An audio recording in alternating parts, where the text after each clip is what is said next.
할렐루야. 복된 주일 우리 3부 예배 자리에 나오신 우리 성도님들을 예수 이름으로 환영하고 축복합니다.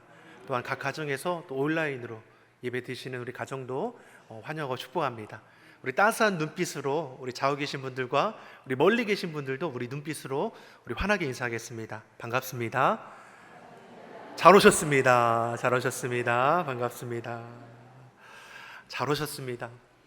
지난주부터 해서 계속 폭우로 인해서 또 홍수로 인해서 지금 이제 난리지 않습니까? 산사태도 일어나고 물에 다 잠기고 신음의 소리가 넘쳐나고 있습니다. 또 코로나로 인해서 우리 형편과 상황이 좋지 않은 때에 더 이렇게 덮쳐오기 때문에 더 체감하는 거 더 힘들 것 같습니다. 이때에 여러분 마음을 같이 해서 꼭 기도해 주시기 바랍니다.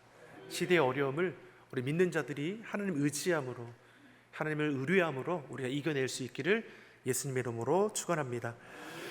특별히 토요일 광복절을 앞두고 우리 교단이 정한 평화통일을 위해 함께 기도하는 주일이기도 합니다. 하나님의 크고 놀라운 은혜와 사랑 가운데 이제 분쟁과 전쟁의 위협은 그치고 평화적인 통일 한국을 이루어갈 수 있도록 우리 이를 위해서도 우리 계속해서 기도해 주시기 바랍니다.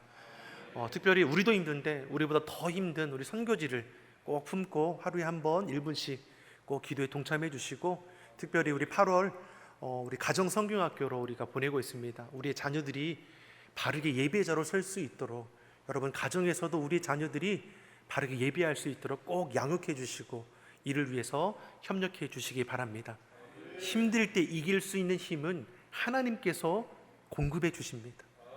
여러분 주어진 자리를 예배의 자리로, 기도의 자리로 만들어 갈 수 있기를 예수님 이름으로 축원합니다. 우리가 계속해서 베드로전서의 말씀으로 은혜를 나누고 있습니다. 베드로전서의 말씀을 보면 극심한 박해로 인해 흩어질 수밖에 없었던 이 초대교회 성도들에게 베드로는 위로하고 권면하는 걸 볼 수 있습니다.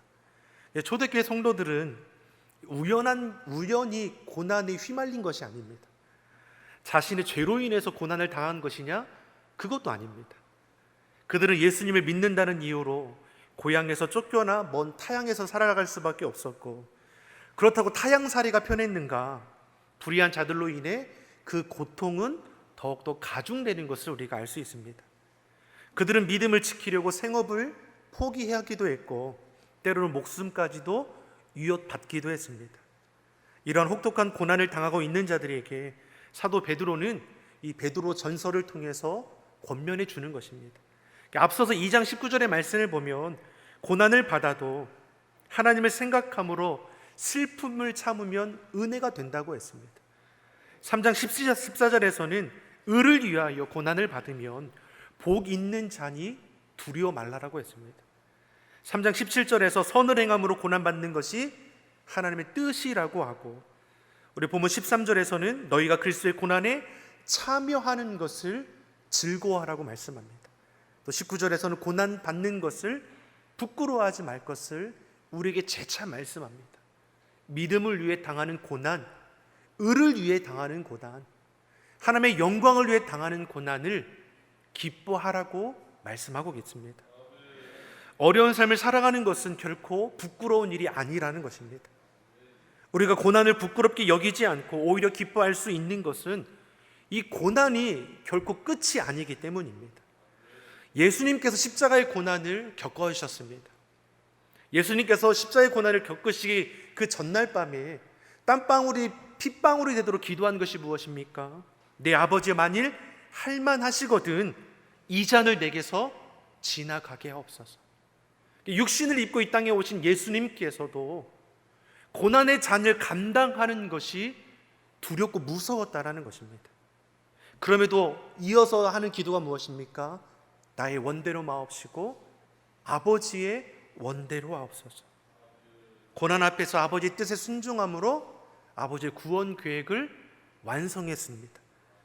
십자가의 고난을 통해서 우리에게 보여주신 것이 무엇입니까? 십자가의 고난을 지나고 나면 부활의 영광, 승리가 예비되어 있음을 우리에게 보여주셨습니다. 베드로 사도가 우리에게 뭘 말씀합니까? 고난을 즐거워할 수 있는 이유가 무엇입니까? 고난 너머에 하나님의 영광이 예비되어 있기 때문입니다. 저와 여러분이 고난을 마주하는 것이 아니라 고난 너머에 하나님께서 준비하신 평강과 영광을 바라볼 수 있기를 예수님의 이름으로 축복합니다. 옆 사람에게 이렇게 축복하겠습니다. 고난 너머를 바라봅시다.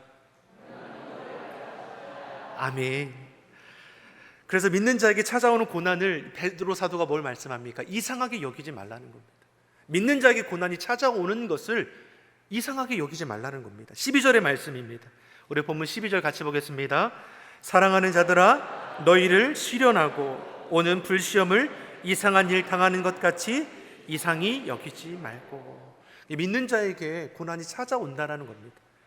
베드로는 이 고난은 우리를 낙심하여 넘어지게 하는 고난이 아니라 오히려 이것은 우리를 연단하기 위한 시련이니 이 시련의 과정을 잘 이겨나라고 말씀합니다.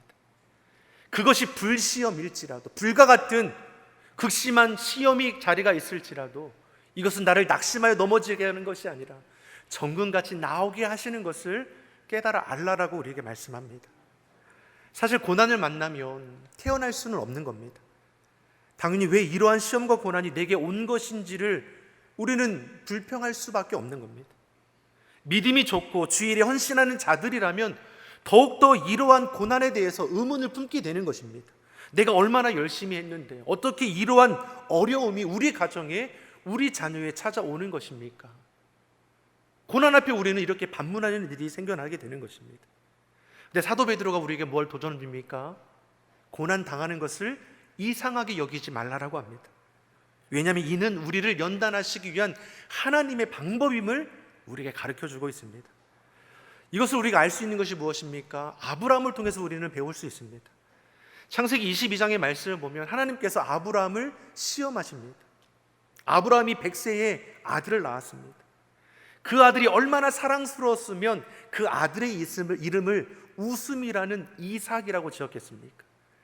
아브라함이 이 이삭을 볼 때마다 아이고 웃음아 웃음아 얼마나 기쁘고 볼 때마다 감사함이 넘쳐났겠습니까? 근데 어느 날 하나님께서 뭘 말씀합니까? 모리아산에 데려가서 제물로 바치라는 겁니다. 여러분, 이것을 나의 일이라고 여기고 이 말씀을 보면 여러분 감당할 수 있는 말씀입니까? 내 아들을 번제로 바치라는 하나님의 말씀 앞에 이것은 전혀 상식적이지 않은 말씀일 수 있습니다. 아브라함이라고 의문을 품지 않았겠습니까? 하나님 왜 이러한 명령을 나에게 내리십니까? 주실 때는 언제이고 왜 다시 빼앗아 가려고 하시는 겁니까? 내 손으로 어떻게 내 아들을 제물로 잡을 수 있겠습니까? 숱한 생각이 아브라함에게 일어나지 않았겠습니까? 우리는 이 말씀의 결과를 잘 알고 있습니다. 하나님께서는 이삭을 대신할 제물을 예비해 놓으셨습니다. 그분은 여호와 일에 준비하신 하나님이 됨을 우리에게 보여주신 것입니다. 이 모든 것이 지나고 나니까 아브라함을 향한 하나님의 시험이라는 것을 우리가 알 수 있었습니다. 사랑하는 성도 여러분, 시험 당함은 감당할 수 있는 자에게 허락하시는 것입니다. 우리가 믿음을 지키기 위해 당하는 시련과 어려움은 여러분 우리가 믿음으로 등이 감당할 수 있는 것임을 우리가 알 수 있는 것입니다. 이 아브라함의 믿음을 가리켜 히브리서 11장 17절에서 19절은 우리에게 이렇게 말씀합니다. 우리 같이 한번 읽어보겠습니다. 아브라함은 시험을 받을 때에 그 독생자를 드렸느니라. 저에게 이미 말씀하시기를 내 자손이라 칭할 자는 이삭이라 말미암음이라 하셨으니 저가 하나님이 능히 죽은 자 가운데서 다시 살리실 줄로 생각한지라. 비유컨대 죽은 자 가운데서 도로 받은 것이라. 아멘. 아브라함이 시험을 이길 수 있었던 비결이 무엇입니까? 하나님을 신뢰했습니다. 하나님을 확신했습니다. 아브라함의 순종은 막연함이 아니라 확실한 믿음임을 우리가 어떻게 알 수 있습니까?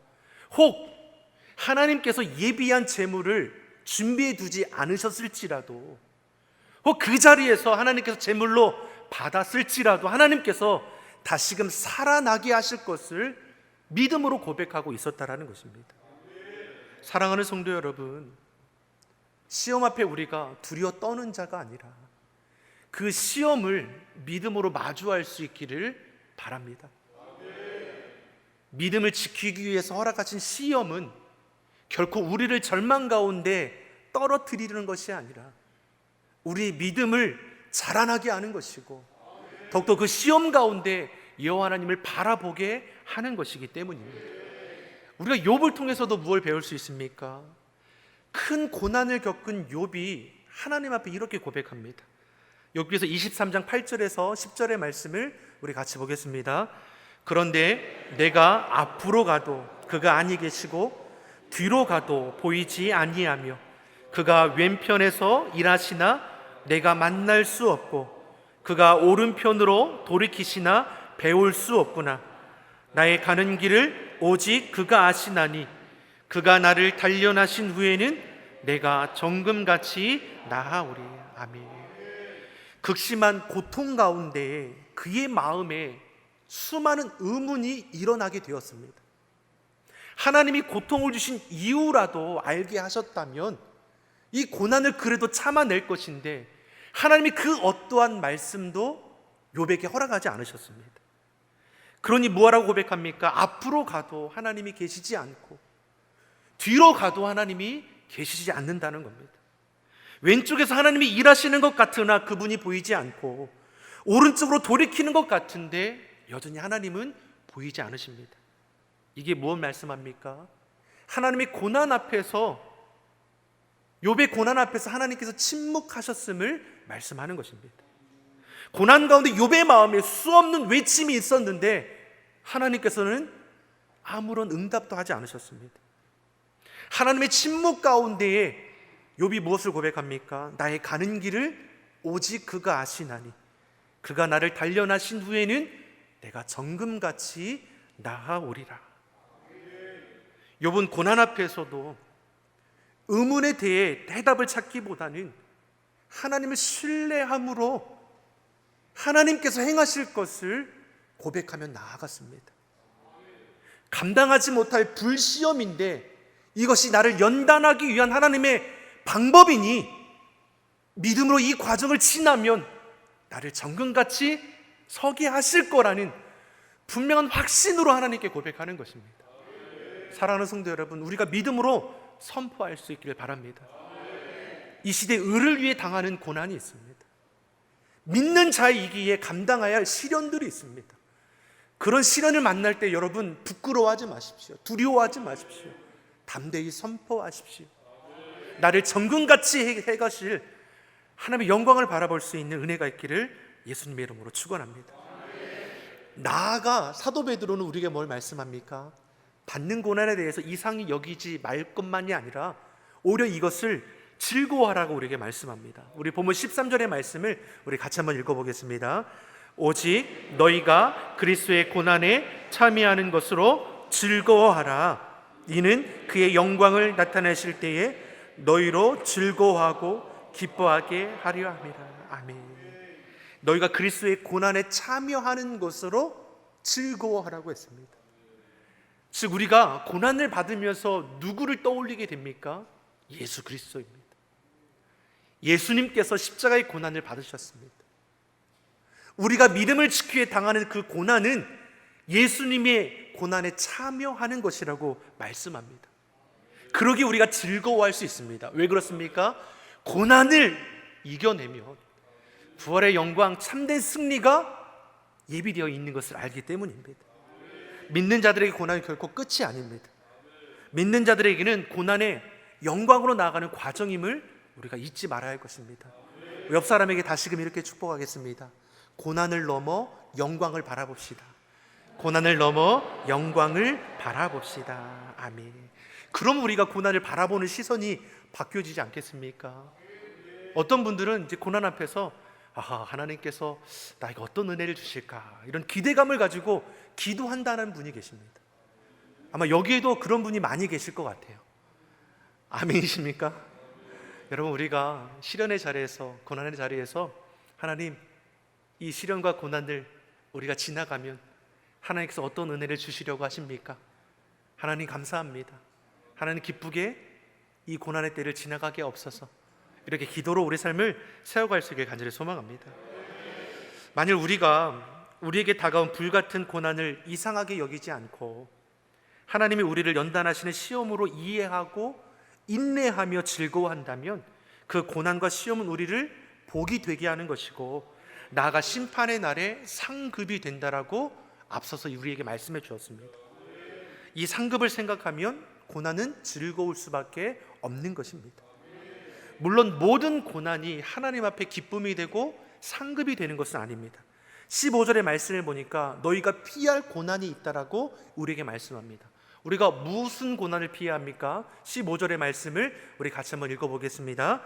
너희 중에 누구든지 살인이나 도적질이나 악행이나 남의 일을 간섭하는 자로 고난을 받지 마려니와. 아멘. 고난도 하나님을 기쁘시게 하는 고난이 있고 하나님께서 기뻐하지 않는 고난이 있습니다. 부끄럽지 않은 고난이 있고 수치를 당하게 되는 고난이 있습니다. 15절은 무엇입니까?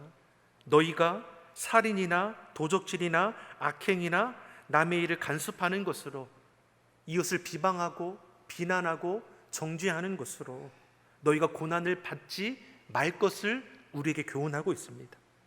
죄로 인한 고난은 우리가 받지 말아야 합니다.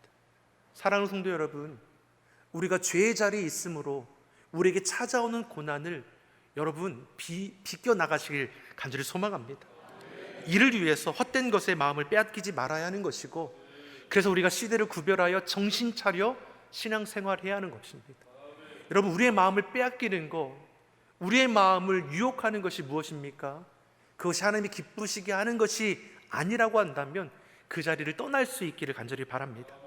깨어 기도하시고 주의 말씀을 가까이 하시고 생명의 말씀이, 능력의 말씀이 우리 삶을 주관할 수 있도록 여러분 말씀과 기도로 여러분의 신앙을 견고히 세워가기를 바랍니다. 그러나 그리스도인으로서 믿음을 지키기 위해 당하는 고난이 있다면 이는 결코 부끄러움이 없어야 한다는 것을 우리 본문 16절에서 우리에게 분명히 말씀합니다.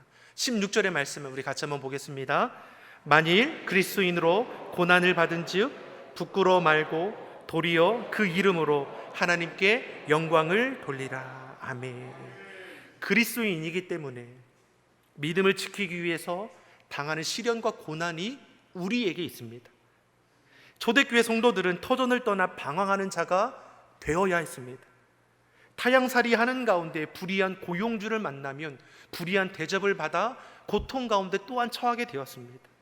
불의한 이웃을 통해서 어려움을 당하기도 했습니다. 그때 사도 베드로가 불의한 이들에게 너희는 그리스도인답게 구별될 것을 우리에게 말씀했습니다. 악을 악으로, 욕을 욕으로 너희들도 동일하게 대적하지 말고 선한 행실을 따라 선으로 악을 대적하라고 우리에게 말씀했습니다. 이것이 하나님을 기쁘시게 하는 것이고 고난을 이겨낼 수 있는 하나님의 방법임을 우리에게 가르쳐 주신 것입니다. 이처럼 우리가 고난을 만날 때 이상히 여기지 않고 오히려 이것을 기뻐할 수 있는 것은 이 고난의 문제를 하나님께 온전히 맡길 수 있기 때문입니다. 우리 본문 19절의 말씀을 같이 한번 보겠습니다. 19절의 말씀입니다. 그러므로 하나님의 뜻대로 고난을 받은 자들은 또한 선을 행하는 가운데 그 영혼을 미쁘신 조물주께 부탁할지어다. 아멘. 마틴 루터 킹 목사님께서는 아마 우리 성도님들 잘 아실 것입니다. 인권 운동을 통해서 고난의 길을 걸어가셨던 흑인 목사님입니다. 공식 석상에서 이 마틴 루터 킹 목사님께서 이런 말씀을 하셨습니다. 죽이겠다는 협박에 이제 진저리가 납니다. 살고 싶어요. 저는 순교자가 되고 싶지 않습니다. 그러나 과연 끝까지 무사히 이 고난의 길을 헤쳐갈 수 있을지 의구심이 나를 사로잡을 때가 많이 있습니다. 행진, 그거 하고 싶어서 하는 것이 아닙니다. 해야 되니까 하는 겁니다. 예수 그리스도께서 보여주신 길이기에 지고 가는 것입니다. 자기 몸과 영혼을 미쁘신 하나님께 부탁하며 헤쳐나간다는 것입니다. 누구에게나 고난은 두려울 수밖에 없는 것입니다. 하고 싶어 하는 것이 아니라 해야 되기 때문에 하는 것입니다. 예수 그리스도께서 우리에게 보여주신 길이기 때문에 우리도 예수 그리스도의 길을 닮아가고자 하는 것입니다. 예수 그리스도의 피값으로 우리가 살았습니다. 예수님의 흔적이 우리 안에 남아 있습니다. 우리도 십자가를 지고 가는 것이 마땅하다는 것입니다. 사도 베드로는 5장 10절에서 이렇게 우리에게 축복하는 걸 볼 수 있습니다. 우리 5장 10절의 말씀을 우리 같이 보겠습니다. 모든 은혜의 하나님 곧 그리스도 안에서 너희를 부르사 자기의 영원한 영광에 들어가게 하신 이가 잠깐 고난을 받은 너희를 친히 온전케 하시며 굳게 하시며 강하게 하시며 터를 견고케 하시리라. 아멘. 우리가 나그네 인생을 마치고 영원한 영광 가운데 들어가게 될 것입니다. 이 땅에서 고난은 잠깐인데 그 잠깐의 고난에도 하나님께서 우리를 온전케 하시고 굳게 하시고 강하게 하셔서 터를 견고하게 하신다라고 우리에게 약속하고 계십니다. 사랑하는 성도 여러분, 요즘 사는 것이 어떠십니까? 살만하십니까? 감당할 만하십니까? 다가올 일들이 걱정되지 않으십니까? 우리에게 고난은 믿음의 연단임을 기억하시기 바랍니다. 적당히 기복적으로 믿으려고 믿는 믿음이 아니라 우리는 바르게 믿을 수 있어야 합니다. 그래야 고난 가운데 하나님의 선하신 뜻을 깨닫게 되는 것이고 예수 이름의 권세 앞에 우리가 고난을 넉넉히 이겨갈 수 있는 것입니다. 고난을 부끄러워하지 마십시오. 고난 앞에 담대히 선포하십시오. 예수 그리스도의 삶이 우리가 증거할 수 있는 구별된 우리 그리스도인이 되기를 예수님의 이름으로 축원합니다. 기도하겠습니다. 사랑의 하나님 아버지, 삶의 자리에서 만나는 어려움의 문제 앞에 우리가 하나님의 자녀된 자로서 구별되이 행하게 하여 주시옵소서. 고난 가운데 믿음을 단련하게 하시고 더욱 하나님을 의지하여 고난 앞에 낙심하는 것이 아니라 고난 너머의 영광을 바라보며 승리하는 주의 성도들이 다 되게 하여 주시옵소서. 감사드리며 예수님의 이름으로 기도드립니다. 아멘.